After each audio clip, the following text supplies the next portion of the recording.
to the first session of our Statistics and Exoplanets Focus meeting here at the IE 29th General Assembly. I'm going to spend a few minutes introducing the meeting, the scientific motivation for it, and a little bit of the concept, if you like. And then my co-chair, Feigelson, will have a few remarks for you and also to Hilbe. And then we'll move on to the first two scientific talks of the meeting, and have the whole of the first session. So I want to say a few words of thanks. First of all, to my co-chair, Eric, for suggesting the meeting in the first place. And to the rest of the SOC, whose names are listed here, for helping to develop what I think is a very exciting program. And to the editor members for helping with some of the local organization, although the IE makes the organization of meetings like this very straightforward.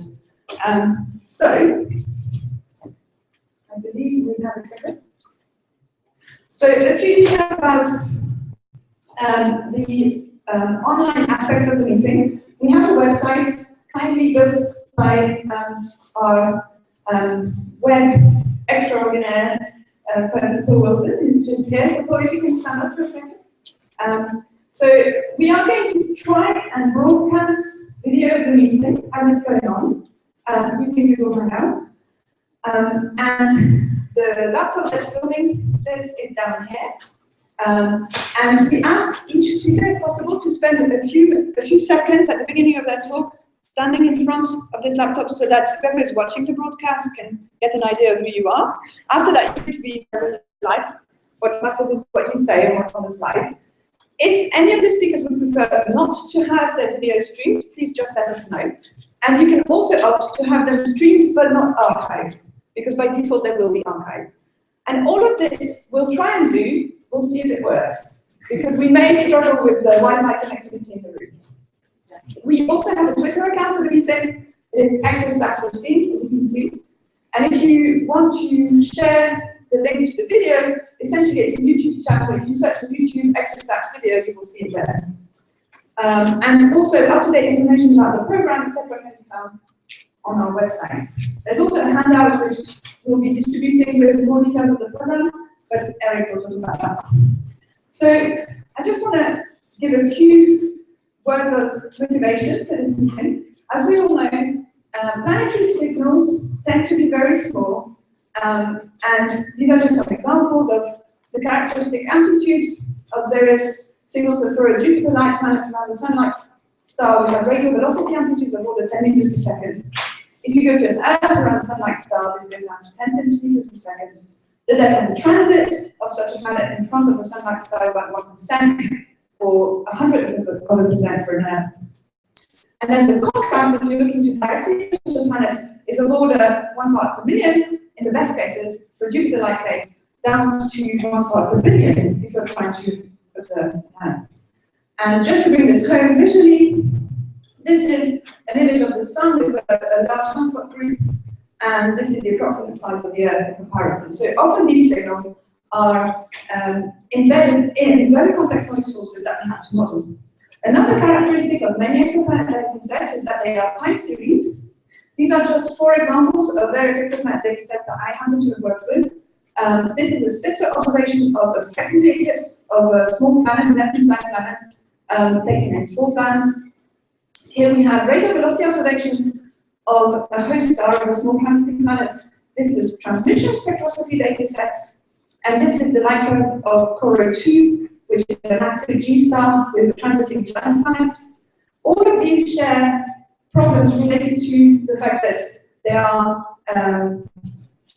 they contain correlated noise that we have to disentangle from the planetary systems, the planetary signals, sorry, which are generally well deterministic, for which we can generally provide a functional form. So that's one common thread for much of the work that we do. Some of the challenges that we'll hear about during this meeting include in radio velocity and astrometry searches for planets, we often have to look for weak periodic signals in sparse data sets. And this leads to a parameter space which is highly multimodal and often has high dimensionality.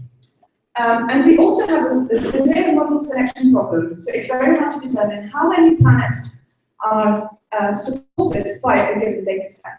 And I think this is still an open problem. There's a lot of people doing very exciting work about it, but it's still something that there is no completely accepted consensus on how best to do this. In terms of transits, there's been a huge amount of success over the last few years, particularly with the Kepler mission, but not exclusively.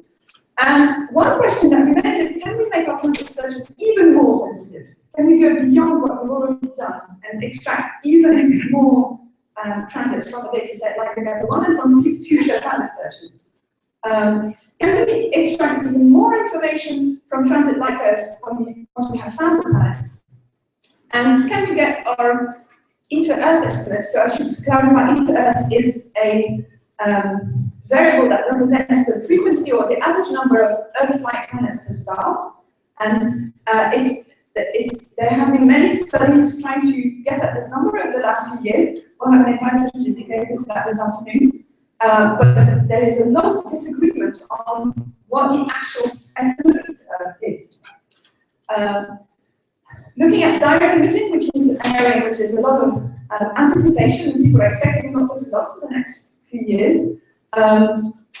Here, I think there's something in common with atmospheric studies based on transit measurements, and that is, if you really want to get at the planet, you need to model the instrument in great detail. The type of data and the type of systematics that you have are very different, but the problem is essentially the same. And we also have an interesting problem in how to extract information about atmospheres, which are typically quite complex, from low resolution, low signal to noise spectra. So there's a degeneracy problem in the interpretation. State-of-the-art statistical methods, or what we perceive at least to be state-of-the-art statistical methods, are starting to be introduced to this field. And we are hoping that more and more we will start to learn about these methods and import them into our analyses. I hope this is essentially what we hope to do further with this meeting. And I would encourage you all to make the most of the statisticians in the room. So I've highlighted Jim Berger, who will be talking in this session, Jesse Suzanne, who was talking in the last session, and Joe Hilbe and Joe Schwab, who are also here. And we are both honored and very fortunate to have them with us. There are also a number of astronomers in the room who have wide and deep statistical expertise, and I would really encourage you to make the most of this and to go and talk to these people as much as you can. We also will have a software hack day on the 6th of August, on Thursday, from 9 AM to 4:30 PM, and I'm sorry, it should say room 324. And correct me if I'm wrong, I'm pretty sure it's room 324. So if you want to hear about useful software packages and get a chance to try them out for yourselves, but with the authors on hand to help you, then this is the opportunity. So finally, I would like to encourage you to get to know each other, and I know this can be quite difficult in a huge meeting like the General Assembly. So we suggest a possibility is that people who are looking for dinner companions could gather outside this room around 6:30 PM each evening of the focus meeting, so today, tomorrow, and Wednesday. And that may be a way in which we can foster future collaborations, hopefully. So that's all from me. I hope you enjoyed the meeting.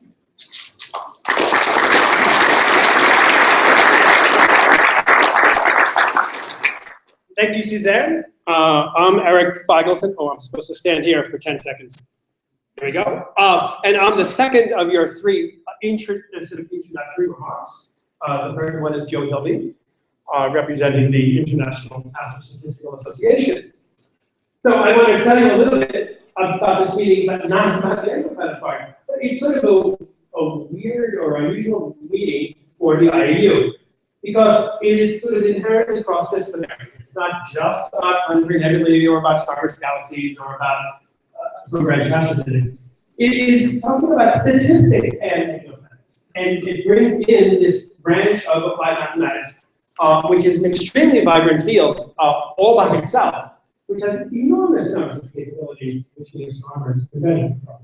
So around 2010, a bunch of IAU members went to the IAU and said, let's form a working group, and 2012 had a working group, National Statistics and National Mathematics, and this working group created 3 meetings. One was a statistical cosmology meeting in Lisbon last year, one is statistical exoplanets right today, and the other one is astroinformatics in Italy next year. And now we're descending next week, and then 1 minute later we're going to recreate as a commission.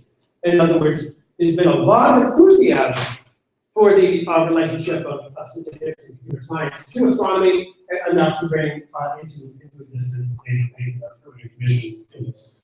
And I'm going to be the first president of the Commission of Astronomical Statistics, along with Aigrain in India. Will be president.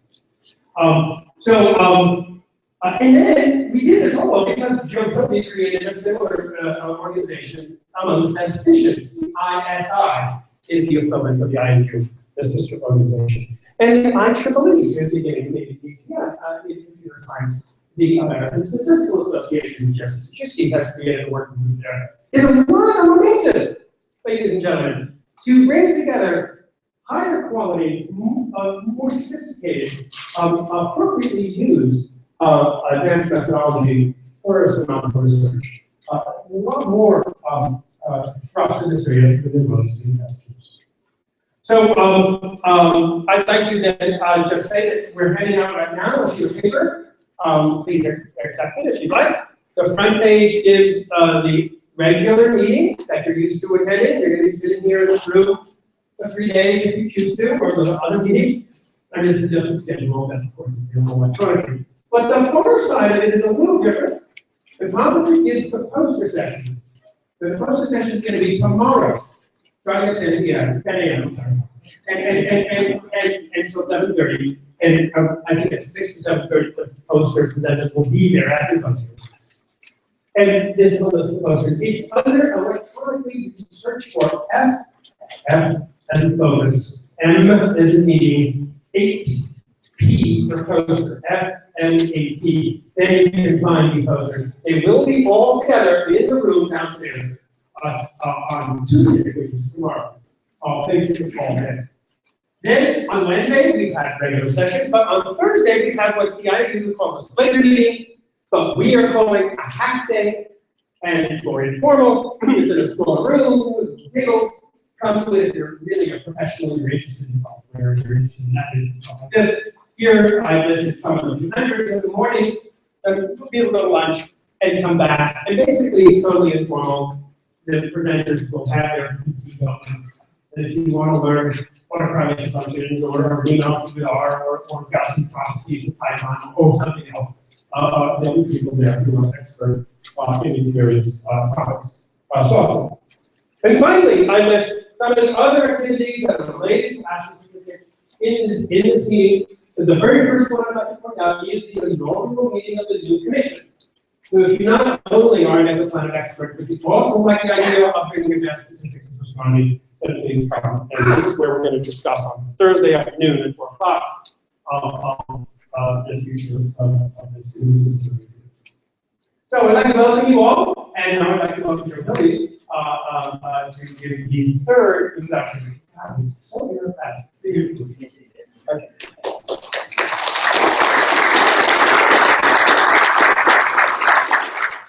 Stand there for 10 seconds. 10 seconds. Okay. Shall we count? Good morning, everyone.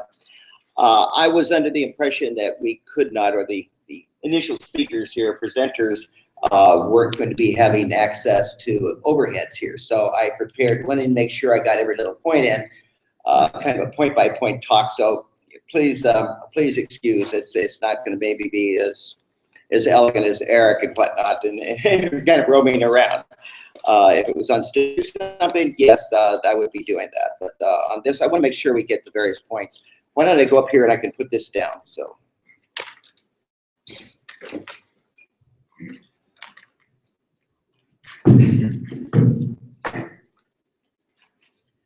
Primarily, we're going to be, I want to talk about the IAA, some of the evolution of what's been going on in astrostatistics and astroinformatics, and what some of the things are going on now, and some of the exciting things, I think, in the future, not just in exoplanets, of course, but in astrostatistics and astroinformatics in general. First, though, on behalf of the International Astrostatistics Association, or the IAA, and the International Statistical Institute, ISI, I'm pleased to be here for the first overt astrostatistically related focus meeting held in conjunction with an IAA General Assembly. I'm also pleased that the organizing committee invited both the IAA and ISI to co-sponsor this event. The IAA is a relatively new professional association devoted to the discipline of astrostatistics, being formed from the ISI Astrostatistics Network in 2012. The ISI is the World Statistics Association, the statistical sister to the IAU. The network was formed as an extension of the ISI Astrostatistics Committee, formed in late 2009. It was the first ever standing committee formed under the auspices of an astronomical or statistical organization. The ISI Astrophysics Committee itself evolved from the formation of an ISI Astrostatistics Interest Group in 2008, only a year before. This was the embryo of astrostatistics as a formal component of ISI.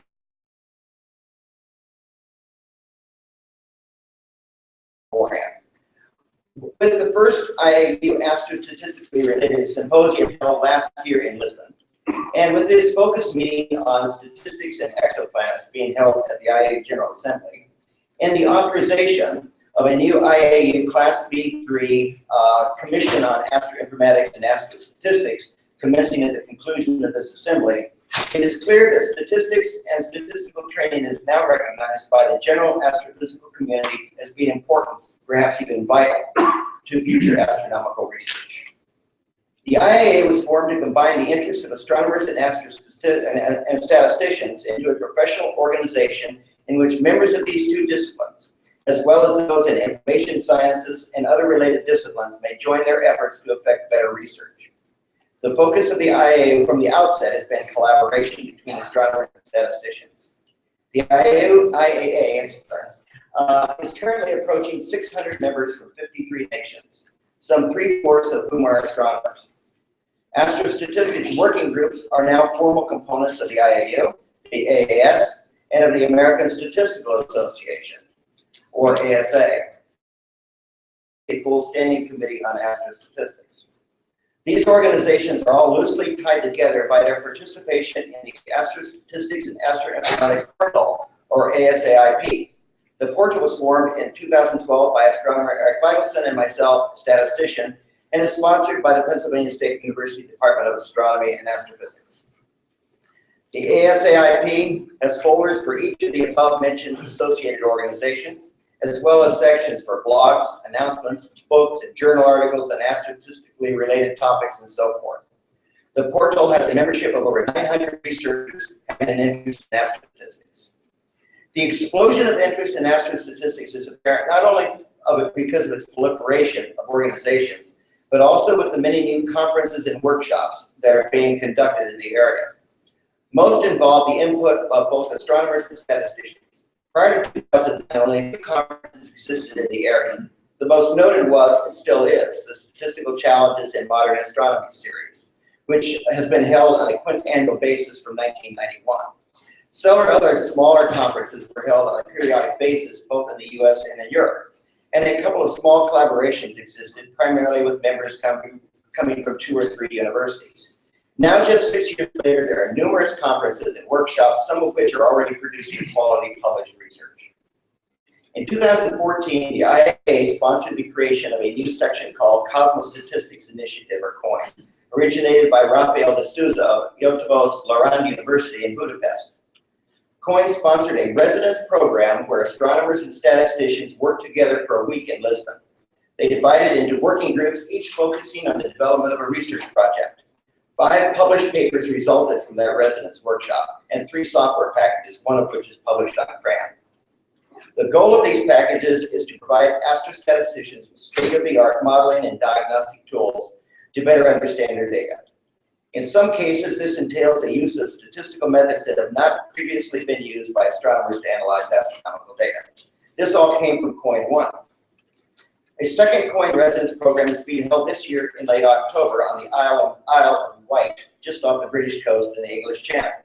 Both seasoned postdoc astronomers and leading statisticians will convene together, working against the clock on challenging astrostatistical problems. If the second edition is like the first, collaborators will seek to find new and interesting statistical methods to use for better understanding astronomical data. COIN is the paradigm for other IA sections which are beginning to develop, one on planetary science now. Other types of collaborations are also being considered. This is a new and exciting time for astrostatistics and for new astrostatistical organizations. I should also like to mention that the Statistical and Applied Mathematical Sciences Institute, or SAMSI, with headquarters in Research Triangle, North Carolina, recently approved a year-long astrostatistics research program for 2016-17. The opening workshop of the program will be held next year from August 29th to September 2nd. Headed by Jogash Babu, the project will consist of astronomers and statisticians spending time together at SAMSI headquarters working together on specified research projects. This is the first time astrostatistics has been considered as a subject for the year-long SAMSI research program. I mentioned earlier that the first ever IAU Astrostatistics Symposium held last year in Lisbon was titled IAU S306, Statistical Challenges in the 21st Century Cosmology. A follow-up to this symposium will be held next May on the island of Crete. It is not an IAU symposium as the first, but it's being sponsored by the IAA and several other organizations. I expect that the conference will be every bit as successful as the first. The IAU did, however, accept a new related symposium for 2016, IAU S245, Astroinformatics. It will be held from September 29th to October 4th in Naples, Italy on the Isle of Capri. The symposium is being held under the scope of the new IAU Commission on Astroinformatics and Astrostatistics. It too is the first such symposium, but on astroinformatics. My point here is that we are now beginning to employ sophisticated statistical methods to astronomical data. There's just so much more to come. I believe that as statistical methods are improved, as we learn how to more optimally apply them to data, we will learn much more about the universe than we can know without using them. Hence the importance of this focus meeting and of astrostatistics as a discipline. On behalf of the IAA and the ISI Standing Committee on Astrostatistics, we welcome the new IAA Commission on Astroinformatics and Astrostatistics, and of course this focus meeting. It would not have been accomplished without the tireless efforts of Eric Feigelson, President of the forthcoming Commission. Thank you, Eric. Finally, I look forward to a long, close, and productive relationship between the IAA and this new IAU Commission. Thank you.